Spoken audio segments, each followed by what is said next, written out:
Welcome, everybody, to this week's edition of Rock the Boat. With me, as always, my esteemed co-host, the inestimable, the magnificent Reagan William Reed. How are you, Reagan? You're too kind. I don't know about that. Oh, I got problems. Anyway, we're going to confer a title.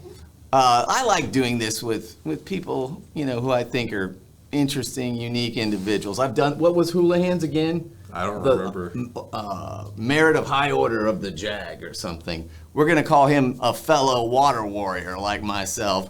I'd like you to meet Conroe City Council candidate. He's not just the water warrior. This guy's like the water lord. The Lord of the Water Wars.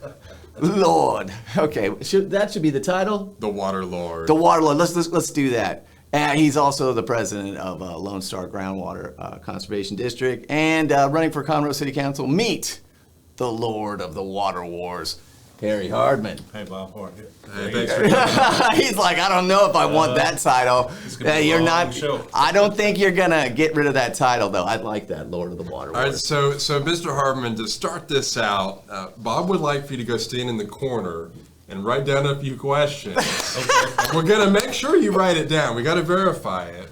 Okay? Verify. So yeah. Verify. That was that's what Melody Turner's husband said to me. He came up to me and he goes, "The thing, what did you say? Accountable, adjustable?" And I said, "No, verified." And Harry Hardman is verified. He was right? 100%. He Yeah. followed the instructions. He was verified every time. So that's good. Let's get into something a little more serious. We got breaking news, Reagan. Have you heard about the breaking news? I'm gonna let Harry break the Did news. Elon Musk buy Twitter? Dude, who cares about that weirdo? Okay, who cares about Elon Brexit does? thing, right? Yeah, we're all watching. No, we're not. What's the news? Harry's got the news. Harry, tell him your news. It's a great day for the city of Conroe. So this is literally hot off the presses. Just earlier today, the Ninth Court of Appeals ruled that on behalf of the city of Magnolia and Conroe et al., that they were immune to the suit that was being filed by SGRA What? for the rates. So And they're about to quit that, but they stayed in it. That's good. yeah, so they've lost at every turn in every court. And so I think it's fitting because today's San Jacinto Day, right? So the day of Texas independence. So maybe one day we'll have water independence in Montgomery County. Whoa. So how does this ruling, how will this impact just your everyday water consumer in Montgomery County? Well, and the thing with water is it can get deep quick. So I'll try to stay in the shallow end. Yeah, what is your quote about there's no shallow There's no end in shallow end in groundwater? groundwater. Yeah. No. But so what had happened was the rates that San Jacinto had charged when the suit was filed, or when the city of Conroe stopped paying, had gone up 100%. Wow. And they said enough. And so they said, we're not going to pay anymore. So they paid at a certain rate. And as a result, the rates continue to increase from San Jacinto to us. We, as citizens of Conroe, have been paying the full bill to the city, but they took that delta between what they agreed to pay San Jacinto and what we were being charged, and they put it in an escrow fund. It's now over $11 million. So what that means is we get this thing done, that's $11 million, about $700 a household back to the citizens of Conroe. Cool. Now, would you rebate that, or would you consider rebating some of that back to the public? It all belongs to the citizens of Conroe. It doesn't belong to the city, it doesn't belong to SJR, it belongs to us, the ratepayers. Now, how we would do that, I don't know. Either giving them a discount on their bills or rebate or something. I'd need to find out the particulars, but it belongs to us. Yeah, I mean, they can implement that through city staff. Question. So, being that you should be celebratory tonight. I mean, I think you're having an event in my neighborhood. We should all be celebrating. We should be celebrating that. I think, though, April Sound is like, well, since we stayed out of SJRA, I think we should be celebrating for our neighbors. I think we don't do that enough. We're like, oh, that's their problem. That's a terrible attitude. I think if you're going to run for office in this city, you need to think about everybody. And I will admonish April Sound people, don't be so stuck in April Sound. Care about the rest of the city. You ain't escaping it. The odds of escaping annexation are virtually nil, people. I know. I tried. But moving on. So how do you feel the synergy between the two other campaigns is working out, and how do you guys get along, Marcia and Howard? Oh, I think, well, we're very much like-minded folks. If you look at Marcia Porter, she has the record. She's been very, very conservative. I think this is her 9th year serving. She's, the middle of her third term. Yeah. And so, because she ran the abbreviated term, Mm-hmm. she's put her vote where her mouth is, and I respect that. And Howard Wood, I haven't known him long, but I've gotten to know him well. He's a patriot. I mean, he's Yeah. a Marine, Eagle Scout.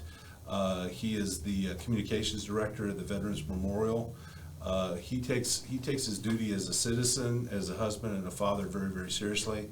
And he is very conservative when it comes to taxes. And on this issue with the water, I think we're all very much united. So I want to circle back, so to speak, to the water a little bit. Yeah. What do you make of this ruling in light of for a couple weeks now, we've been hearing these rumors about, well, the city might potentially settle, and this has been an issue that was even brought up during the forum. Yeah. I mean, what do you make of the rumors about settling the lawsuit, in light of this ruling now? Well, I think the settlement talks have been going on, and I think that this is, and I have been adamantly opposed. To me, the only you never quit when you're winning. No. Yeah. Right? No. We just spiked another one. I think somebody wrote that too. Yeah. Yeah, somebody wrote Was that you? it. Yeah. You never quit when you're winning. Yeah. And we as citizens have access to the Fifth Amendment, right? Our due process. So until this thing is finally figured out by the courts, people say it's been going on for 12 years. It has been. Yeah. But you know what? There is no way we're going to get back to affordable rates until the groundwater reduction plan or the GRP agreement is null and voided.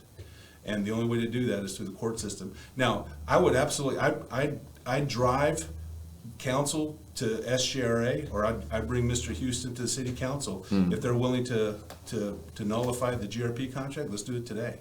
But anything short of that, why would we want to? Right. We've won yet again. And that $11 million needs to come to us, not to SGRA. All right, so let's give people their money back during a hard time. I think that would be a great thing to do, actually, because how else? It's been held in escrow for who? It doesn't say City of Conroe to give to somebody else. It doesn't say City of Conroe to go here. City of Conroe to spend, right? Right. It should be rebated. And that insult to injury on this whole thing, for every dollar that SGRA collects, only 60% of that dollar is being spent towards reduction of debt. The other 40% is being paid on the general fund to buy company cars, to give them raises. Hold up. You're saying that 40% is going for their personal stuff and other frills of the office? Well, yeah, the general fund. Have you been to San Jacinto offices? Oh my God, I was about to mention that, Bob. If you've ever been to the San Jacinto River Authority office, this place Whoa. is a palace. Yeah, with your money, people. Yeah. Yeah. When I walked in there, I actually was getting angry. I was thinking about it. Me too. I was like, what am I looking at? It was like a Taj Mahal. It's kind of a palace place. And I've been in the insides of every building in this county, probably above 10 floors. I've been in those buildings, the old Anadarko. What are they calling the Anadarko Tower? Who knows now? I don't know. But SGRA, I walked in there. I wasn't expecting that. That was the discombobulating effect. Have a nice office over the lake. It was like fabulous. It's like, let's have that high-rise experience. And I don't think they should be having palace places like that to entertain the Chamber It's of just Commerce. conspicuous opulence. Yes, very much so. And now I'm not surprised. Now I know where it went. Yeah. Wow, that's fun stuff. Now, Harry, I don't mean to call him a sidekick, but I see you around with this giant feller, this guy, Big Jim, and he has a lot of laughs with me. He wrote something in the Chronicle about a fellow that's running with you, and he just couldn't help himself about some kind of incident at the post office. You're loath to talk about it, but come on, it's funny. Well, funny. It was at city council, and, Okay. and it was about signs at the post office. It's, Signs. It's pretty. is pretty trivial, but, you know, assertions that I was stealing signs and that sort of thing. It's just, I feel like I'm in 7th grade, and that was a long, long time ago. So it's unfortunate, you know. Yeah. And, You're being very genteel. He didn't steal the signs, Larry. That's all I there did was to not. it. I did not. No. Montgomery County sign wars are the strangest. I mean, I don't know any county that is obsessed with signs. You stole my signs. Yeah, who can have the most signs? And it's like they're trying to prove their manhood through Signs. through signs. It's really funny. Well, I've lost 13 of them, and so it's pretty expensive. Yeah. you know. Oh, I know. That Oh adds yeah, up. yeah. What, the 4x? You get the I big had ones the 4 too. by 8s, and those Yeah, are yeah. $100 each, and the 4x4s are about $50 each. Wow, that's a shame. Dang. Well, stop stealing signs. Okay, there's another admonishment, a PSA. Now, you're dealing with, I don't think many people are aware of this. The city of Conroe's budget is roughly around 330, 340, right? And the county is about 370, 380, somewhere in there right now. Yeah. About that. And growing. And growing. Well, both are growing. I'd like to see the incline on both become flat or actually go down over time. Can you talk about some of the stuff that has been spent? Like, I heard that they're trying to do, like, what do you call that? Where you kayaking? Yeah, they're going to do kayaking on one of the proposals I'm hearing is about kayaking on the San Jacinto River. Reagan would probably be into that. I do. I have a paddleboard. I go paddleboarding on the San Jacinto River every spring when we got a lot of rain. Well, what if it was going to cost the citizens every year an undetermined amount forever, and you haven't even ground broke on a project? Would you go for that? Buy your own kayak. I mean, Yeah, there you go. See, that's buy what I your did. own kayak. But we have a lot of stuff that's that's masquerading as stuff that's going to build up the city, right? And that's one example. I can give you many more. What would be your determinants like to allow a new kind of fun thing to happen in Conroe? And Bob, if I could tack onto that, Yeah. and I ask every candidate that's been on the show this, and I asked Billy this too. This is like the Reagan Reed question. Go for it. Can you identify any specific government spending or government program that you would cut if elected? That's a tough question. You know, going line item by line item, there's a lot, really. You know, to me, I'm about strategic, sustainable growth. Right. Right?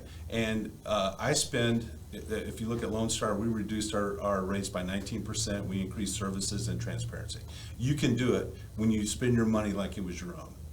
And that's what I'll bring to the table. We need to make some strategic investments. You know, I think a performing arts center would be a great thing because the return on that investment is about 10 to 1, right? When you get that, and that's not funny math, that's, you know, that's Legit. That's those are an legit. average Yeah. in the region. And the other thing that I look to is triple Ps, right? Private public partnerships. And that gets my interest significantly more because if a private entity is willing to chip in and put their money where their mouth is, that's going to get my attention a lot more than saying the city should do this, the city should do that. Right. Now, the one thing I will never scrimp on is safety. Right. For our police and first responders, we need to make sure that they have all the tools that they need to keep us safe and to keep them safe. So that's one thing where I would say, let's cut somewhere else to make sure that they are doing that they have what they need to do the job. Okay. Reagan, you got another one? I know you're thinking, you're still going. Thinking. He's a deep thinker, this one He here. is. I'm proud Yeah. of him. I don't know. Do you have a question? Yes, I do. Yes, Okay, I do. Go for it. So there was this minor little controversy. We won't mention names in April Sound, but I think it's You're talking about the forum? well, not the forum. That was a beautiful, wonderful experience. Experimental, get the answers I wanted forum. Now let's flip the script I'm on. still looking for a viable adjective to that. Okay, let's flip the script on poor Harry. Now, what was it like to be put through the rigors in a Bob Coates kind of like you've actually got to answer and do Simon Says and formulate and apply what I'm saying at all times to get a validation, or how was that? You know, conceptually, I thought it was unique. At first, I was like, "What?" You know. But I think, in all candor, I was okay with it, right? I follow rules, so it was okay to me. I think you were too lenient on a couple of candidates because I was a little, the yes. verified. I was sitting next to one that wrote like 3 words, and Yeah. so you had very subjective verification. Okay, that was crude and rude, but I will you accept asked his. me to I play. will accept his criticism because I didn't want to just get them like everyone like, oh, he, you know, the Simon Says people who couldn't listen, couldn't follow the rules. I wanted to try to actually make it as fair as possible, and I did stuff that I actually raised the floor by. This would never happen in most forums. I knew it was going to be totally intellectual forum, right? So I thought it's not going to be fair to some of these candidates if I don't kind of like, we're going to be in this area. You got like an hour if you showed up early. Study up, you know. It's like, Oh yeah, you gave us some hints, and that's fair, and I think it made for more substantive answers. You know, I just think that you need a lot more verifiers. yes, you're right. They're just me. Yes. Oh, and Billy's laughing at my You beta weren't- test here. You weren't hard enough on the candidates. That's what I'm hearing. Yeah, Yeah, that's because it. I'm not running next cycle, so go after. Right. Okay. Okay, so I have a policy question, Yes. and I think this is on a lot of the viewers' minds right now, given what time of year this is. A lot of people are not happy with their property taxes. Ooh, me, and so I'm not. is there anything that you on the city council could do or will do to make sure that those property taxes are lowered? Well, I think, you can play all kinds of games. I think first and foremost, and I'll answer your question, but first and foremost, if you look at the majority of our property tax bill, it's CISD, Right. right? So the first and foremost thing we need to do is we need to get good conservative people on the CISD. Here, board. here. They're running amok, okay? Because the county can play with tax rates, reducing it a penny. The city can do the same. But as long as CISD is allowed to just print money, it's going to be all on a relative scale. I'm for net neutral revenue. Right. Regardless of how much we have to, based on the increase of the value, we need to decrease, The spending. Decrease the tax rate so that we're revenue neutral. Well, what I don't like, and it magically happens, is it doesn't matter what a taxing entity, Reagan, Harry, it is. Magically at the city or the county level, it seems X meets Y, and then they just spend it. They never go below that effective tax rate. And that's what I think they need to do if they're ever going to help people is go below it. Don't just go, hey, we made X meet Y, and therefore we're all good, and that's conservative. That's not really conservative. Conservative would keep it in check. Well, Try to. especially if you look at, we're in the middle of an economic boom, Right. right? Our sales taxes, I think we're 20 some odd % above projections, right? So that can cure a lot of ills. Right. And so now the problem with sales tax is that it's cyclical. Right. You can't count on them, but you need to maximize the uplift when you can. Right. Right? Because the other challenge is, oh man, so we only forecasted $50 million in sales tax. So we got 75. So next year, magically, hey, we're going to count on 75 million, right? And Yeah. then, oops, it was only 65. Because we never know when these bubbles are going to burst. Right. Right? So that's why we have to be very thoughtful. We have to be methodic and strategic about how we invest. Conroe is the fastest growing city in the country, purportedly. Yeah. I don't care about how quickly we grow. I want us to be the most desirable location to go. Interestingly, one of the results of the pandemic is that work is what you do, not where you go anymore. Yeah. And so people are no longer tethered to an office for the most part. Right. It's a hybrid model. Most cases it's work from home or work from anywhere. And as a result of that, people are considering Conroe as a place to live that 3 years ago would never have considered it. Right. Right? Yeah. It's a destination location. I mean, there's a lot of physical attributes. There's a quality of life. We're really close. 35 minutes to the airport. Blah blah blah. We all know that.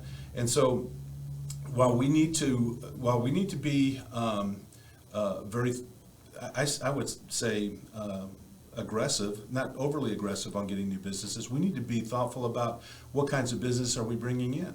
People want to come here, Right. And so I think we have an opportunity to go after different types of companies than we did before. You know, if you look at HP coming in, Yeah. right? Their corporate offices are all now, HPE is all just down in the Woodlands. Their corporate aircrafts are running out of Conroe Airport now. Right. So why don't we go after the secondary and tertiary companies that sell to HP and bring them to Conroe? Well, you should. Yeah. Right? Those are high-paying jobs. There's nothing wrong with industrial jobs at all, but I mean, we need to, you know, we need to be much more diverse with the types of, you know, the types of people that we're bringing in. So you're talking about abatements, using abatements. Well, that to me that is a closing tool, not an opening tool to use a sales strategy, right? Yeah. You never open with those. Theirs are different. Now, downtown Conroe is an opportunity zone. That's a federal funded, you know, project that Trump brought in. Right. So if you make a capital investment in property in downtown and you hold it for a certain period of time, you won't have capital gains tax on it. So we need to leverage all other programs to our best interest. You know, an opportunity zone is a good example of that because we need diversification downtown. Yeah. Now, one thing that we could do off of that opportunity zone is actually give opportunity to probably the quadrant of the city, which I think we may ignore a little bit. And this is my personal thing. April Sound? Not April Sound, people. Man, everyone thinks that's going to be automatic. Mom's April Sound, though. Actually, I think we should look at some kind of beautification and zoning that would help basically it would be south,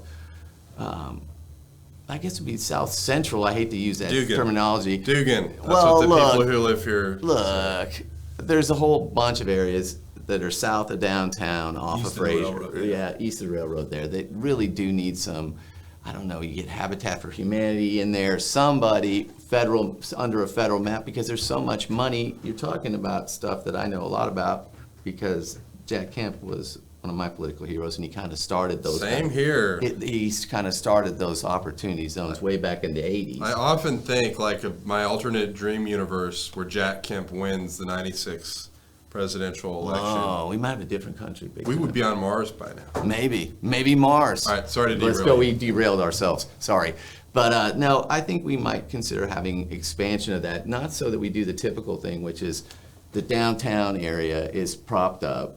The areas by it are kind of this leave them alone. They're always cruddy. Well, What do you think we can do to ameliorate that kind of blight? Well, I think, you know, there's several projects on the slate now, like extending the sidewalk and lighting all the way east to 10th Street. I think you know, we need to embrace east of the railroad tracks. Definitely. Right? And so I think, you know, Conroe is becoming a destination location not only for people from outside this part of the country, but also, you know, I worked in the Woodlands for ever since I lived here, Right. until the last couple of years. And Friday nights, it would be, hey, calling my wife, hey, let's, you know, come down and meet me here or there down in the Woodlands. Right. We haven't been to the Woodlands in a couple of years because we now have some viable alternatives. Yeah, it's true. And so that's in good and it's important, but it's got to be more than just more restaurants. We like the theater. I think we need to get some performing arts, but we need to take care of the entire community, right? We need to be looking at this holistically. Right. And so we need to embrace the folks. So, kind of related to this, it's very interesting because Montgomery County is one of the reddest counties in the state. Right. And I talk to friends that live in even other red counties like Collin County or Denton or whatever, and even those will have like huge swaths of Democrat precincts. Well, we have what is it, Bob? Like One. Well, hold on, like 108 total voting 109 precincts. actually. 109 voting precincts, and only one Mark out of those Frank. 109 Mark Frank. is majority Democrat, Yeah. and that's in this, you know, 10. kind of east side Yes. of Conroe, Yeah. right? And so, what would your, because I think we need to reach out to these people. What would your message be? And you're Republican, of course. This is a nonpartisan race, but I'm what? conservative, yeah. Yeah. What would your message be to these Democrats living there on the east side of the city? Why would you argue they should vote for you? Well, so first of all, I would say we're all citizens of Conroe. Right. Okay. I had an opportunity to sit down a couple of weeks ago with several of the pastors in the black community. And I asked them point blank, what can I do, what can we do for you? And they said to a person, whatever's best for Conroe is best for us. Wow, that is a great attitude. That is a great attitude. And I think, there's a huge Hispanic community here too. By and large, they're pretty much conservative. They're not a big voting bloc yet. I think a lot of them still Yeah. are leery of it. The black community, they're pretty active, right? Yeah. They vote a lot. I think, especially in a nonpartisan race, who's going to be, we need to get back to the United States for a lot of reasons, right? As a nation, we're so significantly divided. Right. And we're capable of doing that. At least, in our little area. We should be. We should be. Yeah. And we need to try. So I think if we do things, and I use this word already, you take a holistic view of what's best for all of us. Yeah. Is what we need to do. Because any entity that you're specific about and it only protects them. Yeah. Then, let's talk about April Sound. Right. Right? Oh, Our favorite topic. let's do it. Well, But no, Yeah, you but- can't single anyone in particular out. right, you don't want to make it look like if you're advocating for a neighborhood or a precinct or whatever, you don't want to look like it's only for you, April Sound. Please listen. It has to And I be. like April Sound. I love April Sound. I represent them. Hello, April Sound. Hello, friends. But I also think that you don't do things. You don't go to the city that annexed you, that you have a strategic partnership agreement that's actually looking better and better by the day because of the water issues. Once you look at that, that was pretty they had a lot of foresight to get us away from SJRA. And that's going to serve the neighborhood well. And they don't even realize if they went back the 6-8 years since we've been in the city of Conroe, they've saved thousands of dollars from the water fees of SJRA. Wait, so are you saying annexation was a good thing? No, I'm not. That sounds like it. No, what I'm saying is that some people in the neighborhood who actually agree, who told me that it was a good deal, I never said it was a good deal, but it's looking like a better deal over time, But initially, we didn't get much for it, and it cost a lot of money. They still haven't actually City of Conroe still hasn't actually made $1 off this. You know that, right? So I'm going to ask a question on behalf of the good people of April Sound. Sure. When are they going to get their wall? Their wall. The wall. Let's hear about the wall. Well, that's another one of those things. I had entered into a conversation with a couple residents there. And that's one of those things about, a wall's important to April Sound. It's important to virtually every community up and down 105. Yeah. Right? That's what I so mean. there again, everybody's going to be impacted by it, or is, Roxton Estates, Forest Oak, all of those, old It neighborhoods. can't be just about April can't be Sound. just It that. has to be about conditions on the ground for other And everybody, neighborhoods. and I'm not tossing, I'm not tossing the baton, but we need to really hold TxDOT's feet to the fire. Right? Yeah. This is that's a state highway. But you know that there's some people in April Sound who are actually saying TxDOT, check this out, Reagan, TxDOT doesn't have to be involved on a state highway. Your thoughts on that one, Reagan? My thoughts are you need to be really careful because, the way you're talking, you may get voted out of April Sound. No, I won't. No, I won't. You know why? Because I want it to happen too. But I think that not going and even mentioning it to TxDOT, let's say April Sound were suddenly to decide to mostly fund this and ask City of Conroe for a little bit of the money to fund this. I don't think the City of Conroe would pass it, Reagan. I think they need to do something for other neighborhoods, and that's kind of been my argument for a long time, is it doesn't pass the smell test for other areas, And if we're gonna have criteria, it should be criteria based on who gives the most money to people for sound walls in the state of Texas. It's clearly TxDOT. So not to go to them as a funding source and a regulatory agency seems to me to be wholly stupid. And I'll land on that petard because you should involve the relevant agencies, City of Conroe. Some people say you don't even have to do it through the POA board, but I think an affirmative vote from the neighborhood saying we would like a sound wall, then with a price, and then you figure out like what formula that you're going to use. How much what is the POA going to pay? What is City of Conroe going to pay? What's maybe TxDOT going to pay? And then it makes it easier to spread the cost. Well, and then if you look at every resident, Are you gonna be able to get a right of way from each one of them?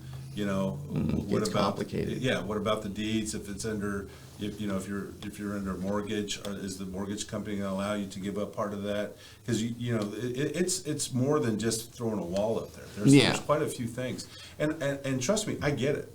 I lived in the Champions area when we got annexed by the city of Houston. Oh. Right. I used to teach at Cypress Creek High School, so I had all those That's where my kids students. graduated. Yeah, there you go. You're probably old enough to be my kid's student. Probably. No. But the country club, we put up that big wall down in 1960 for the, Right. That was something we did privately, Right.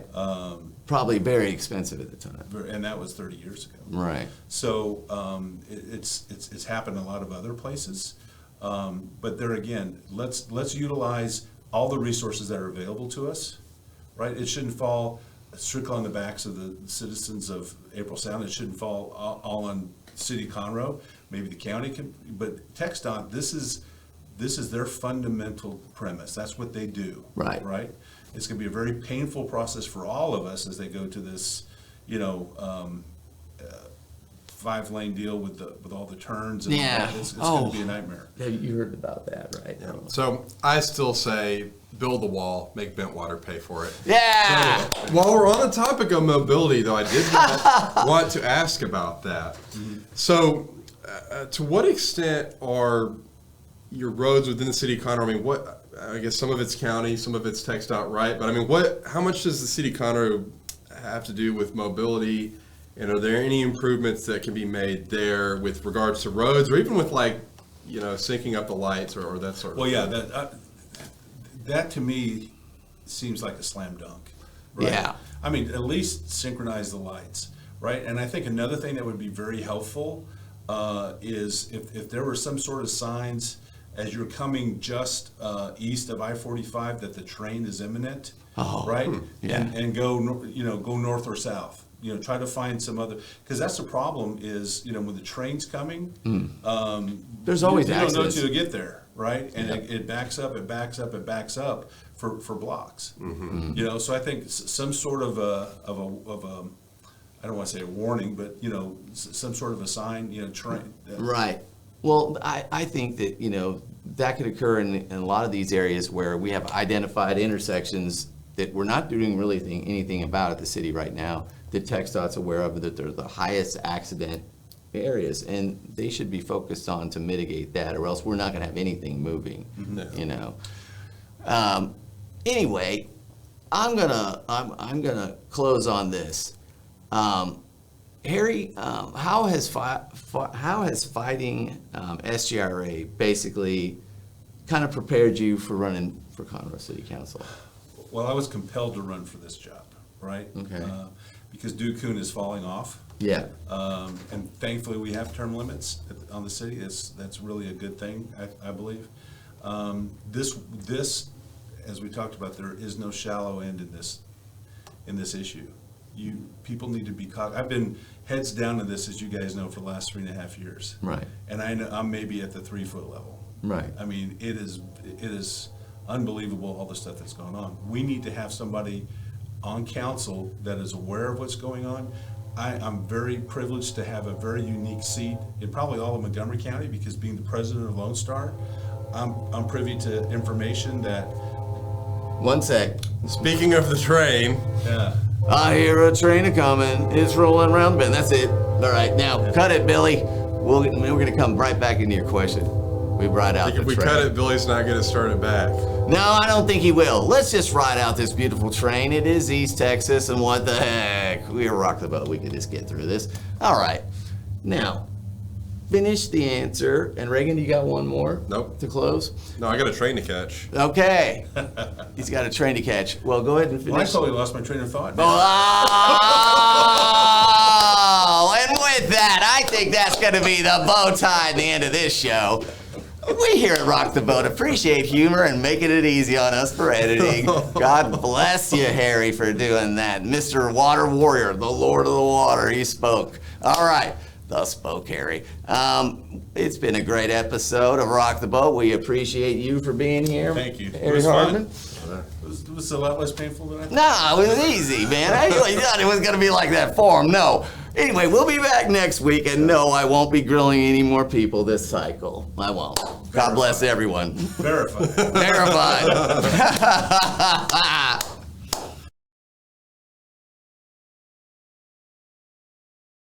The views and opinions expressed in this broadcast are those of the hosts and guests and do not necessarily reflect the position of the management and ownership of MCPLive.tv.